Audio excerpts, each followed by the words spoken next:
One of the biggest global issues is abuse of human rights. The following countries are examples of those abuses. They show multiple different examples of how corrupt governments cause deterioration of human rights.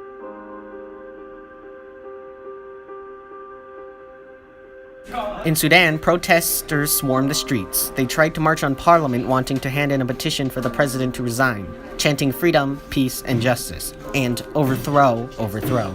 Protests stem from displeasure from economic problems, but have evolved into anger over the president, Mr. Bashir's 30-year reign. The president even accused protesters of victimizing themselves by having other demonstrators kill protesters. 20 to 40 plus is the range of people who died.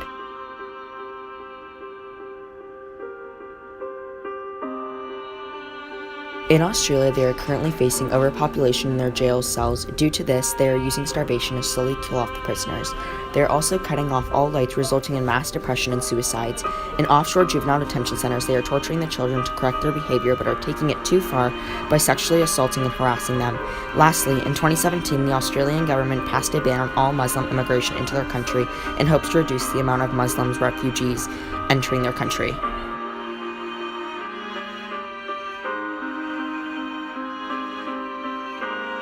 In Syria, there are many human rights violations. The government and anti-government groups are responsible for these violations. Non-government groups have killed and maimed civilians, kidnapped people, forced people to go missing, and caused riots. The government has done little to fix this problem. The Syrian government is very corrupt. The Syrian military attacks have resulted in at least 1,600 deaths. The military has also struck medical facilities, schools, and countless civilian residences with the use of unlawful chemical weapons.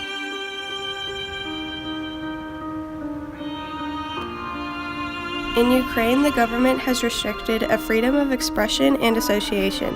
Also, there has been violence by radical groups promoting hatred against ethnic minorities, the LGBTQ+ community, activists, and journalists are at risk. There has also been a restriction of freedom of expression, information, and media.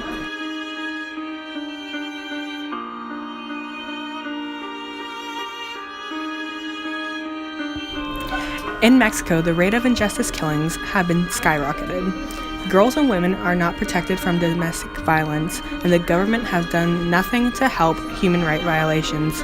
Even with 70% of the journalists fearing for their life, they still turn a blind eye.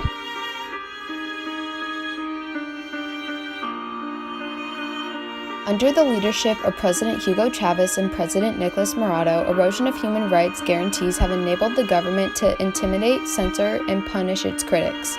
Severe shortages of medicine, medical supplies, and food have intensified since 2014, and weak government has done nothing to help Venezuela's rights to health and food. Security forces have detained and tortured protesters.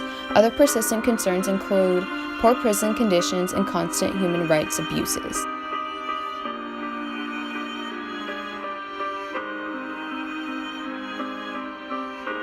Myanmar faces many challenges when it comes to the following human rights. Women are sexually assaulted and treated way less than men. From August 2017 to March 2018, 392 villages have been destroyed by the government with bulldozers. In 2018, humanitarian aid came with an NGO, and they were threatened by law enforcement to be arrested on charges of Unlawful Associations Act. These people are forced to live in camps run by the government. These camps constantly run out of health supplies and food.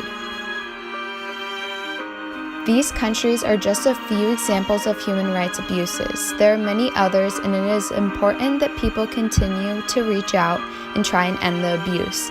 It is not too late to end these abuses, and we have to start now to bring better opportunities for everyone, and thus leading to a better future.